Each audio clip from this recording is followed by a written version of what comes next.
Thank you. Thank you. Welcome to Women Who Fights podcast. We empower female fighters to take full agency over their training. Our goal is to celebrate and inspire others with the incredible action women and allies are taking to level the playing field. We talk to experts, uncover prejudice, and champion what's driving our progress. And in our last episode, we spoke to Rhea and Faye from Endometriosis UK. Today, we're talking to Louise, who's a sufferer of endometriosis and will be telling us about her unique experience of the condition. Louise, hello, and thank you for your time. Could you please start off by telling us a little bit about yourself, who you are, when did it all start, etc.?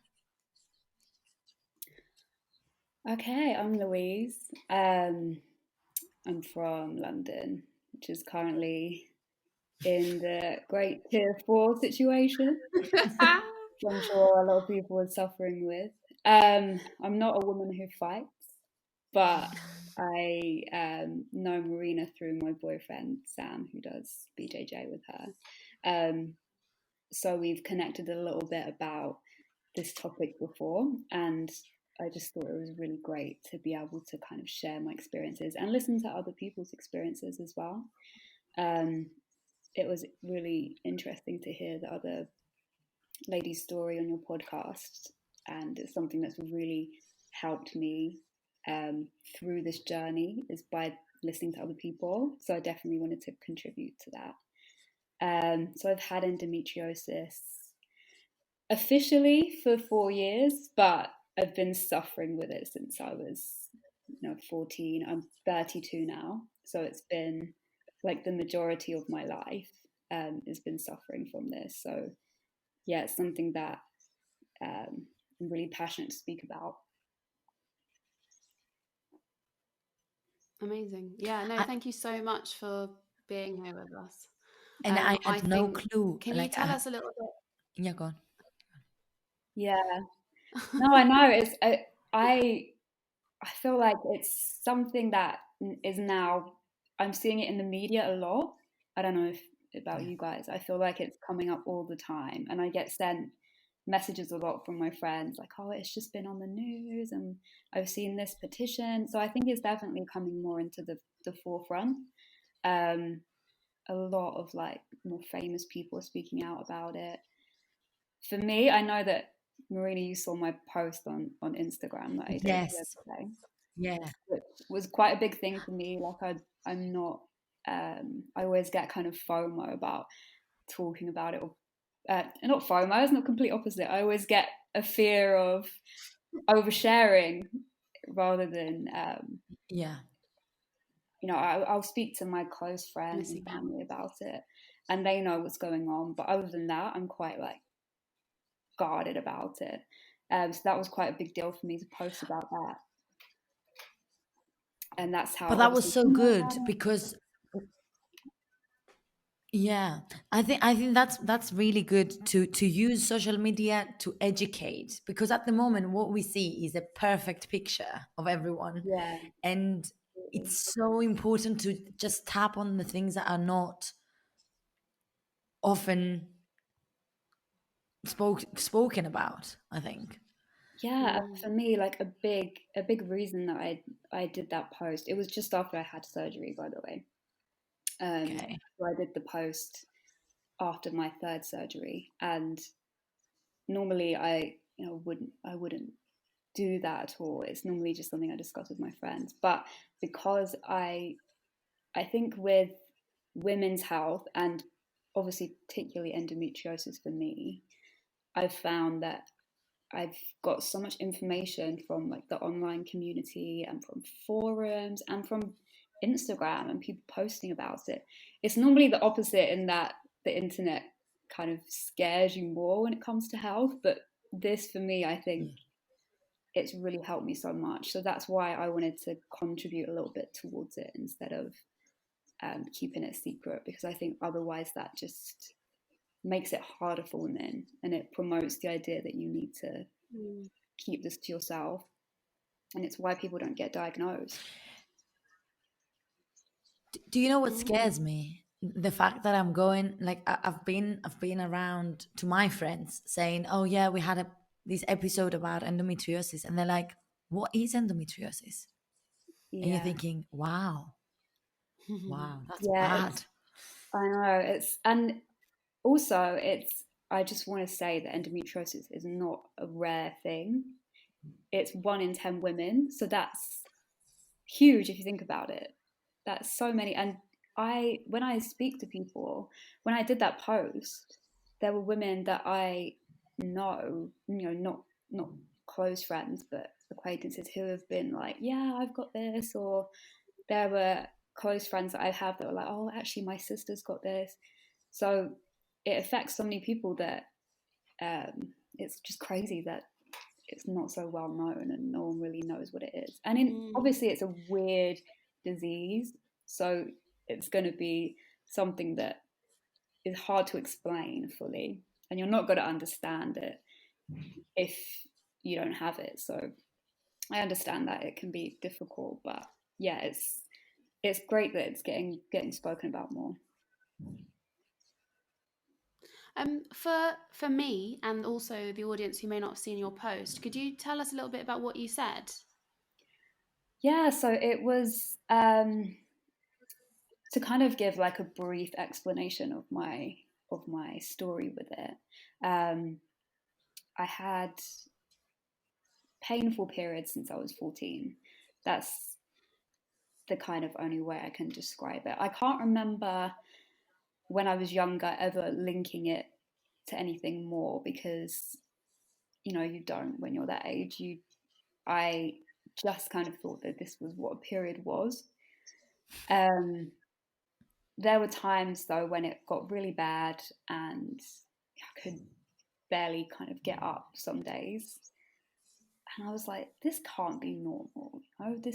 How are women dealing with this? How is this a normal thing? And my mum, who had endometriosis, which we can touch on more after, was concerned with that, and she was like, right, I'm sure you need to get this investigated. So I had a lot of appointments when I was late teens, so probably like 17, 18. And eventually I got put on the pill, which then masked my symptoms for a while.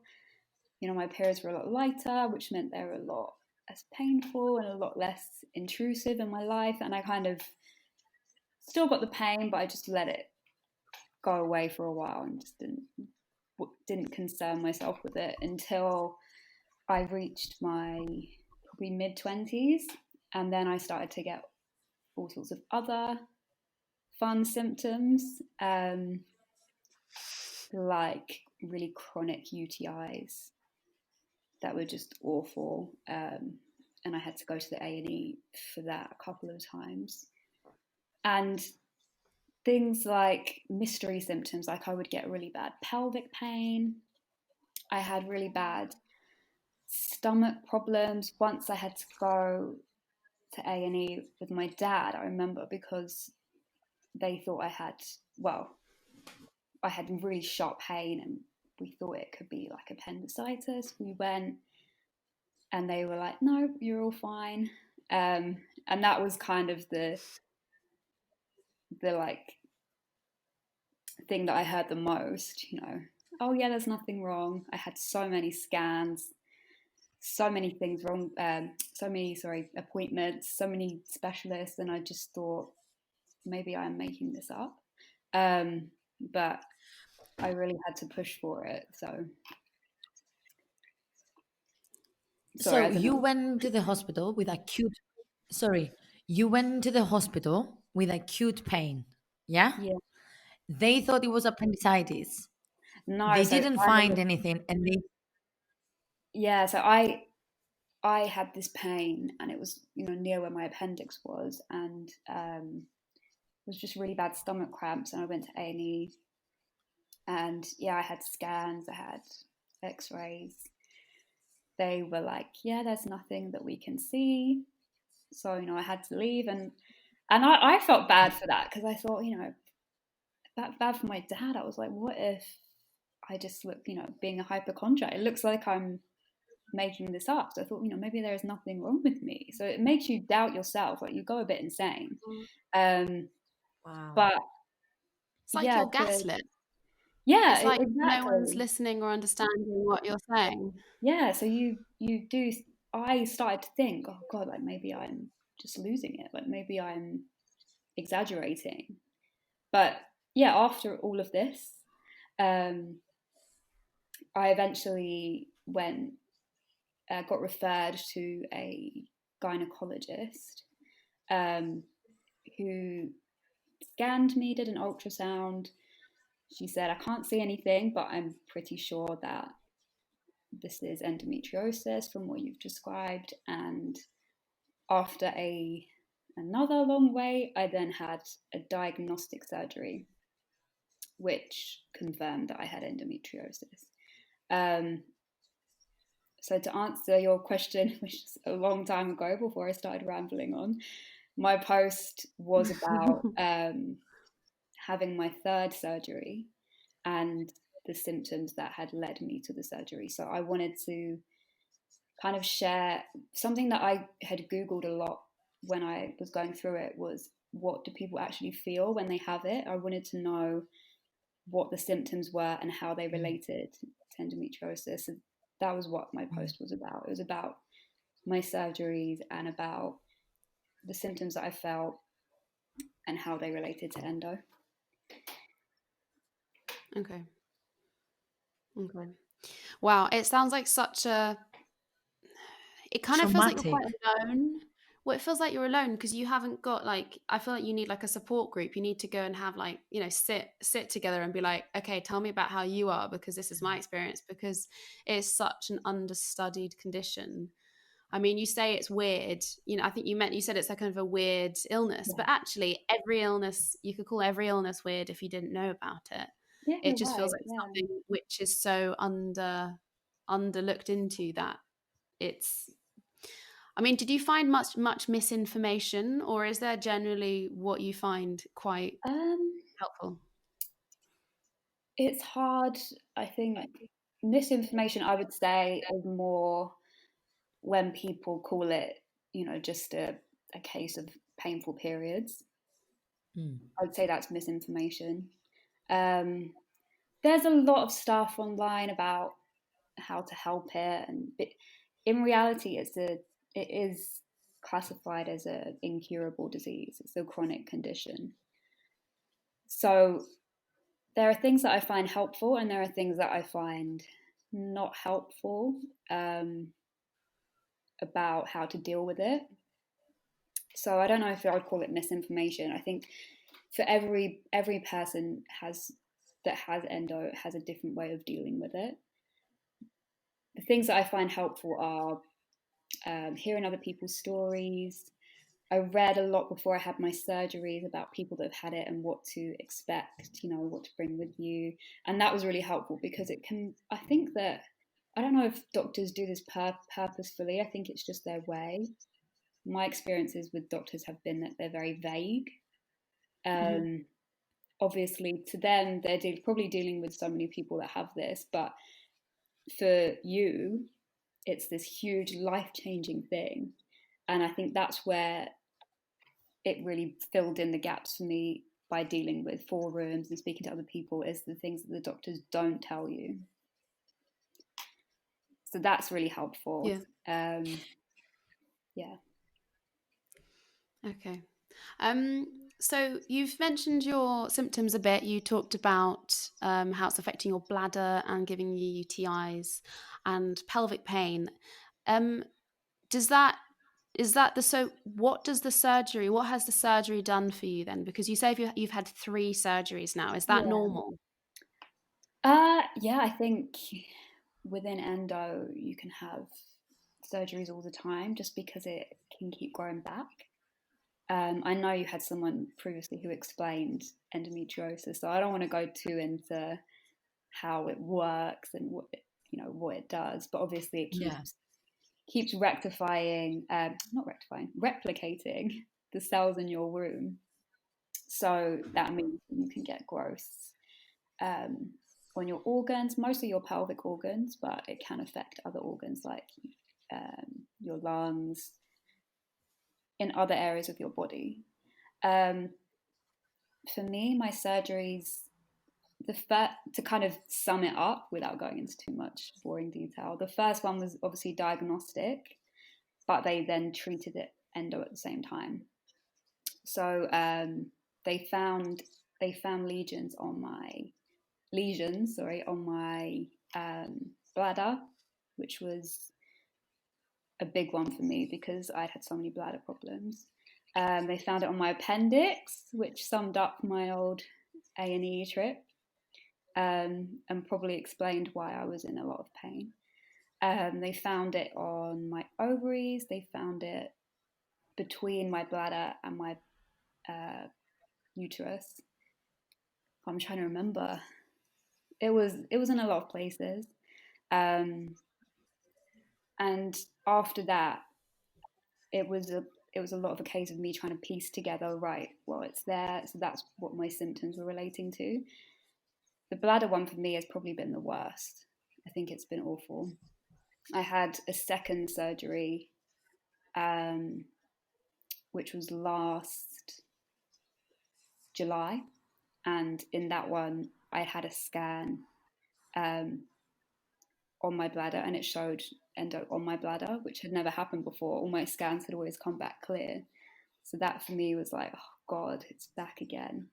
And then my surgery that I had this year, which was about just over 6 weeks ago, they removed some from my bladder as well. So yeah, that's probably been the one that's like haunted me. But you know, all the symptoms can come and go, but for me, the bladder is the worst. So after surgery, how do you feel after? Is it perfectly normal after surgery? Do you feel like, oh, there's no pain's Oh gone, no, and then God, you wait until after surgery is the worst. You always feel like, what have I done? This is awful. Just for me, recovery can be really bad. But then, yeah, like obviously you do feel better for a while. When I had my first surgery, after I'd recovered, I felt good for a while. You know, I didn't have another surgery for a few years. But after the last one, obviously there's been like a shorter break in between them. So that's a bit disheartening. But they do help, but I can't say for me that it's helped me so much to the point where I feel fine. It's more just a case of I know that it's growing on my organs, so that when I have the surgeries, it's like I know that it's getting rid of some of the endo. So that's why I keep having them. I want to focus on the mental aspect of this. So Yeah. you know that you have a condition that keeps coming back. How do you manage it mentally? How does this affect your work, your life? How do you keep everything in check? Yeah, it's something that I think I've only just kind of got to grips with. I think I spent a lot of my time before my first diagnosis, and maybe just immediately after, kind of a little bit trying to fight against it. I think would try and push myself to do things and be like, you feel fine. I'd kind of ignore a lot of my pain, not talk about it with many people, and just try and get on with it. I think it was like a battle with myself, like to just be normal, and not feel like my whole life was ruled by this condition. But now I've kind of embraced it a lot more, after having it this long, having this many surgeries. I kind of let myself, if I'm having a really bad day, I'm like, yeah, well, you know, today's a write-off. it's fine. I've let myself talk about it more with other people, you know, like this podcast is something that I would have never have done before. So even just like talking about it has really helped with the mental side of it, instead of just kind of trying to hide that you're in pain. Like I went out obviously before lockdown for dinner with my friends, and I was in so much pain. I was like, I'm not going to go. And in the end, I was like, you know what? I'll just go. I took my hot water bottle out with me. And I was like, yeah, this is just my life now. It's fine. But yeah, mentally, it can be awful, like especially for women who are going through the diagnostic stage and are being told again and again, yeah, scans are fine. Yeah, there's nothing wrong. I think, like you said, Shanti, it's like it is like being gaslit. And I think that is a really hard thing to deal with mentally. I did struggle a lot then.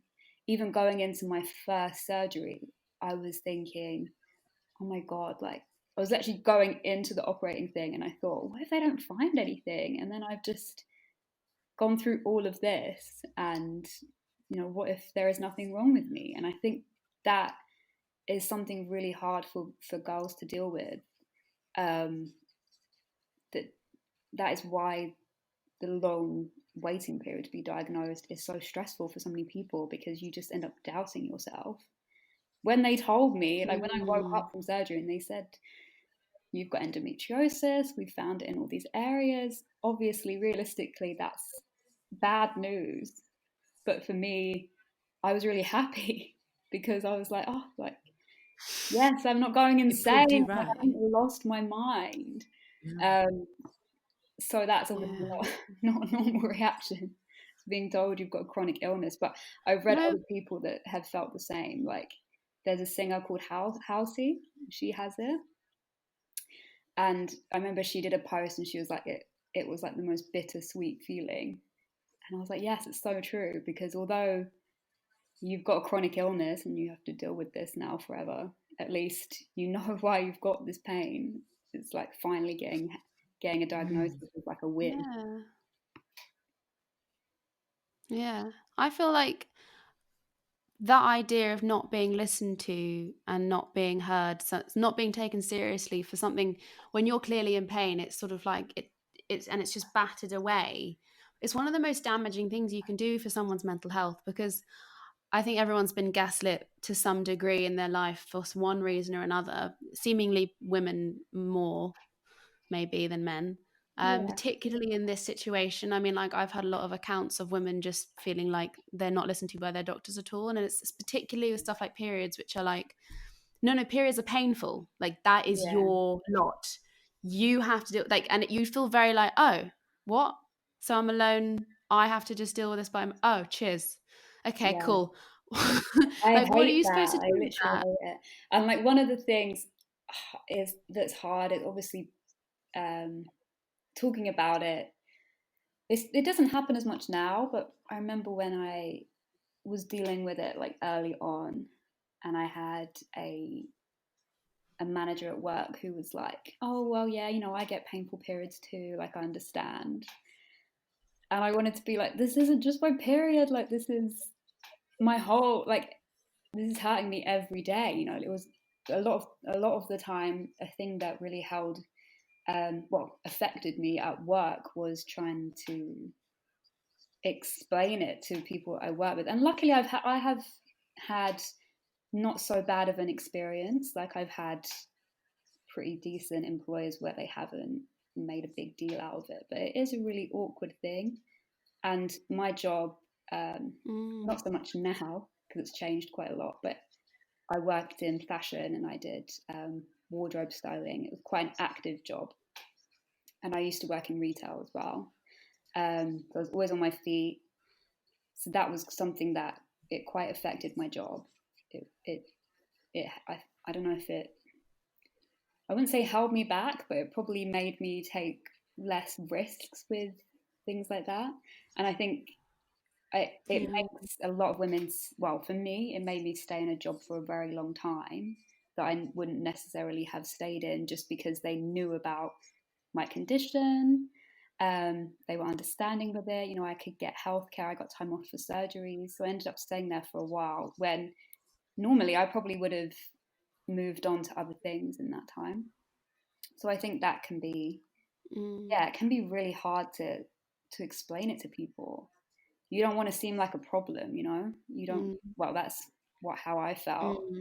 I was like, God, I don't want to have to talk about like my period and my fucking, excuse me, my uterus. Yeah, go on. We can do that. To my boss, it's just like the last thing I want to discuss. Yeah, I feel like with chronic. Sorry, go on. I was gonna say with it seems like with chronic illnesses, one of the worst things is that you compare your life to what you thought it would be or what you think it should be, because it's trying to accept a condition which is it's like it's not fair, because it's not. It feels it's very like why me, like why not them or not, why not anyone. No, I've had that before. I laugh because I messaged my friend who also has endometriosis, and I was like, do you think there are just women who just have like normal vaginas and don't have to worry about any of this stuff? I mean, I know it's not the worst. Like, there are people that are dealing with way worse things. And even in endometriosis, like I read some girls' stories who have had to have things like, have their parts of their bowel removed and now have colostomy bags, or really terrible stories. So I do feel lucky that although it's really bad, it could be a lot worse. But yeah, you're right. There is definitely days where I have just like, this is not fair. It's days where like I've been bleeding for a month and it won't stop, and I'm like, how can this still be happening? They're probably the days where I feel sorry for myself. But other than that, it could be worse. So I do count my blessings, but I know that there are days where you're allowed to feel sorry for yourself. I think oh my God, I think it's so important to count your blessings, but also just, I mean, my sister's very good at telling me, like, just being like, yeah, it's just shit. It's just like, God, isn't that just shit? Like, yeah, it is. Yeah, and there's Wow. there's different people. Like, there's people that I go to where you just want to rant about it, and then obviously there's well-meaning people that try and give you ways to help it, but yeah, sometimes you just want to have a big rant about it and how crap.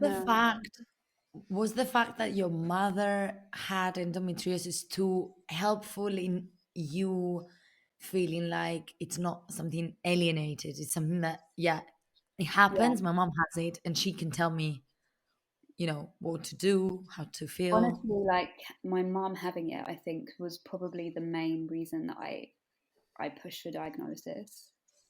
I mean, for one, I'd never heard about endometriosis outside of my mom. So when I had my painful periods and when I was going through all my other symptoms, my mom was the only reason that I even knew that endometriosis existed. And she was the first person to say, this is what I think you have. So it can be hereditary. So she might have passed it on to me, which I forgive her for. It's fine, because she definitely helped me out with it. But yeah, I don't remember at the time hearing about it from any other source. So this was like 20 years ago. Now it's talked about a lot more, but for me, I definitely heard it through my mom. I don't think I would have pushed for it as much if it wasn't for her. How long did it take her to diagnose? Because back then, I actually asked. So I asked her about this the other day, which is bad. I mean, we'd probably talked about it, but I didn't know her full story until recently. And she said it was after having me and my brother. So she had us quite young. I think she was 23 23 when she had me, 25 when she had my brother. And she said after that her symptoms got really bad. It was only because she went to a specialist gynecologist who at the time was one of the was quite pioneering with treating women with endometriosis, and she diagnosed her after having a surgery, so the same way that we mostly get diagnosed, but that was a really long time ago. Back then it was quite rare then to be treated for it or to even have the surgery for it. So I was going to say she's lucky. That's definitely not the right word. But obviously she's luckier than women who've probably, lived with this their whole life and don't even realize they have it. So yeah, that was her experience of it. Everyone that I speak to with it has got different symptoms that have been worse for them. So our experiences are different, but she's so helpful to talk about it and discuss it with.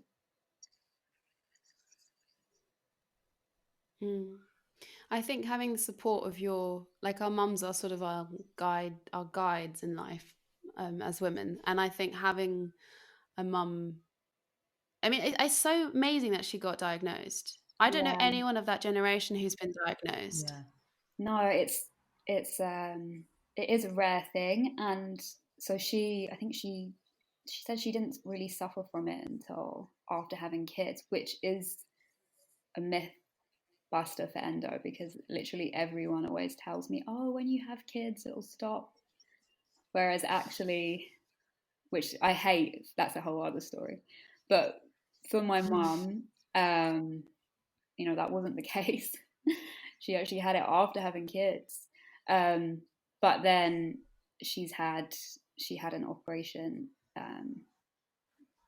after having all her kids to remove her womb lining so she doesn't get the symptoms anymore.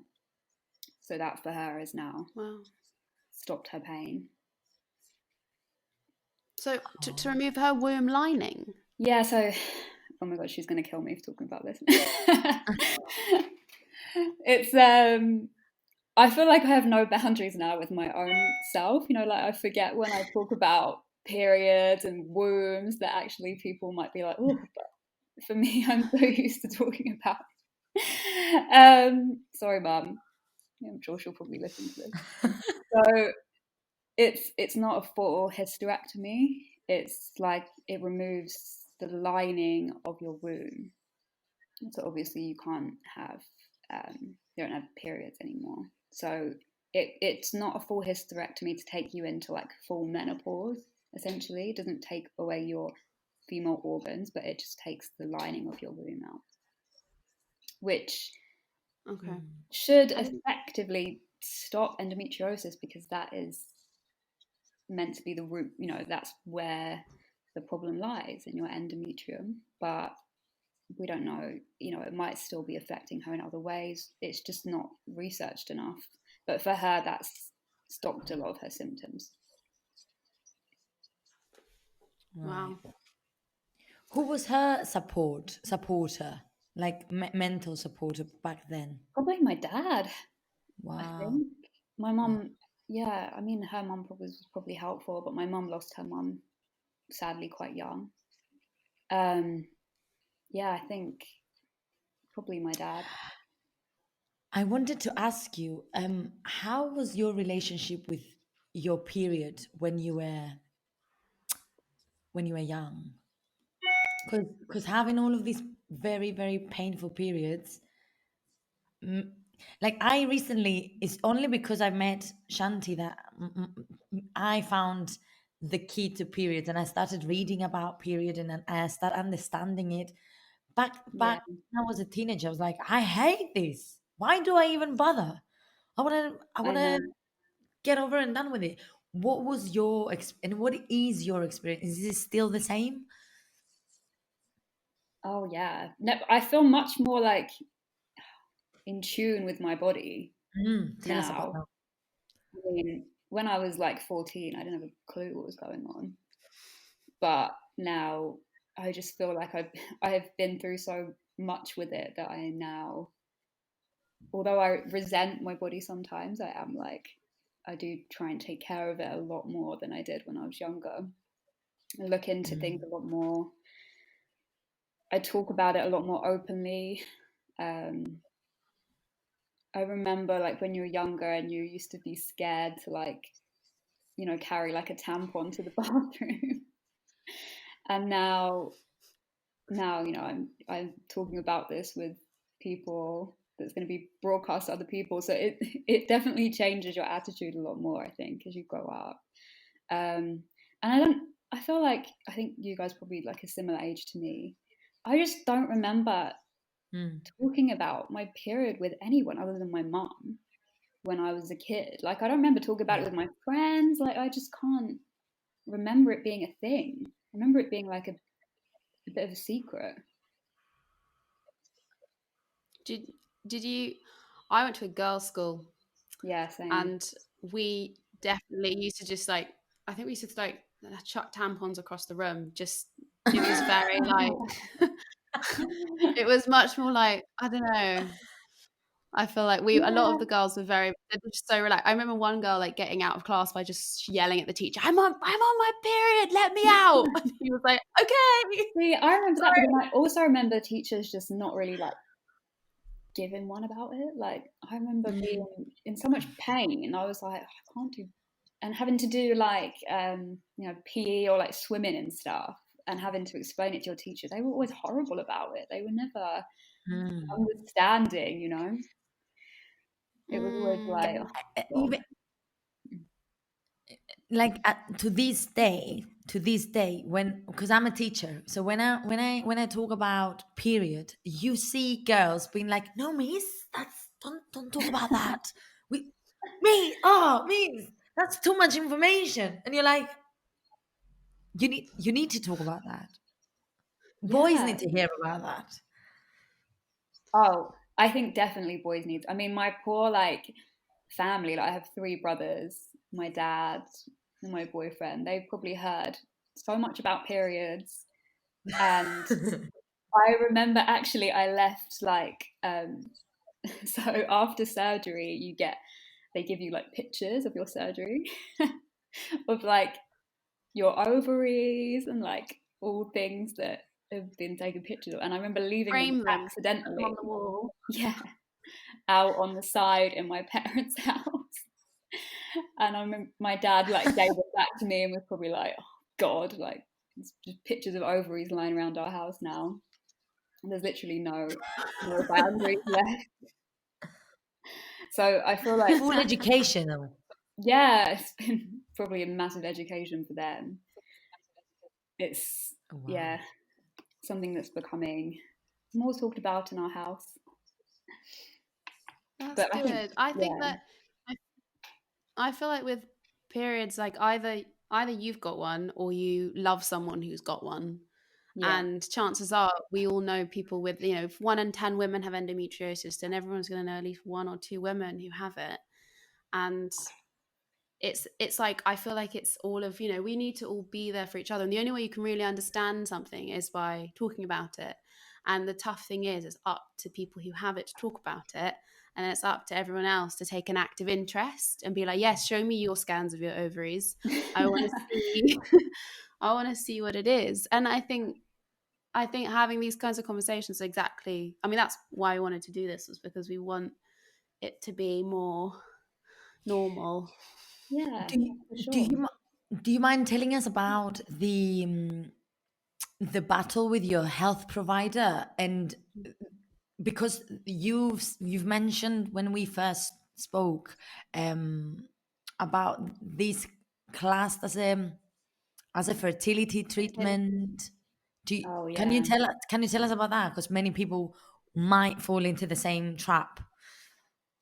Yeah, that was a bit of a nightmare. So I was quite naive in that situation, I think, because I hadn't been diagnosed yet, and I was still going through the whole motions of going to the doctor and being turned away. And all of this, and I'd never had private medical before, so I was very lucky that at the time I just got it through my work. So, oh no, I hadn't. Maybe I hadn't. No, my dad took out private healthcare for me before I got it through my work. So that was where I was with. I mean, I don't know if I should say who the really bad one was, but they were awful to me. And so I'd been going through all these problems. I couldn't get help or diagnosis with it. My dad said, right, you should go and see someone privately, and then hopefully we can get it sorted for you. So through my healthcare, I'd managed to get a referral from my GP to see a private gynecologist who had then referred me for my surgery. Sorry, I'm trying to remember it at the same time. It's like going through my brain. Yeah, that's fine. That's fine. So obviously with endo, it kind of falls into a bit of a loophole because you haven't been diagnosed yet and your surgery is diagnostic. So in order to get the diagnosis, you need the surgery. They told me, I mean, they just didn't seem to understand at all what I was trying to get, like what my surgery was for. They didn't have a clue what endometriosis was, which for a massive medical provider just seemed like craziness at the time. And for me, I was still in that stage where I hadn't been diagnosed, so I was a bit kind of fragile when it came to that anyway. They asked me all these questions. So they asked me if this was a fertility treatment, which I was like, well, no. Then they tried, I mean, I think I was 25 at the time. So they were asking me if I wanted to have kids, which is such a personal question anyway, let alone to be asked when you're 25. I was like, I don't know, like, yeah, hopefully, but I'm not sure. Like, and they were like, right, well, if this is a fertility treatment, I was like, no, this is not fertility treatment. But I'm quite like a bit of a pushover anyway in this situation. So I was like, oh, okay. My dad was like, ring them back. So we tried again. They went through all my medical history and they were like, well, you've been to the doctors about your periods before, so this is classed as an existing condition. So I was like, right, so my period is now an existing condition. I mean, that was just... So you've got periods, so that's it. Yeah, it was just, they were like trying everything to get out of this operation. It was a nightmare. In the end, I can't even remember how I got it. I think we complained and we had to literally explain what the surgery was for and why it was not an existing condition because it hadn't been diagnosed yet. And I think we battled for like over 6 months. I eventually got my surgery, and then I left them. I was like, I don't want to be involved with them anymore. But then I got private healthcare through my work, who were much, much better. They were really good. So yeah, it's so sad. I know, and it's so sad. Imagine if your mom didn't have it, and like there's so many girls that don't even know what that is. Yeah, like I think if I hadn't been really pushed, I think I probably just would have been like, oh, okay, like, yeah, we just won't do it. And there's so many people who I think would be in the same boat. For me, I've got people, when I made my post, it was actually reposted by Endometriosis UK. And I had probably like over 50 women message me. It was insane. It was like the floodgates had opened. I was a bit overwhelmed because I just didn't feel like qualified to be speaking to all these women.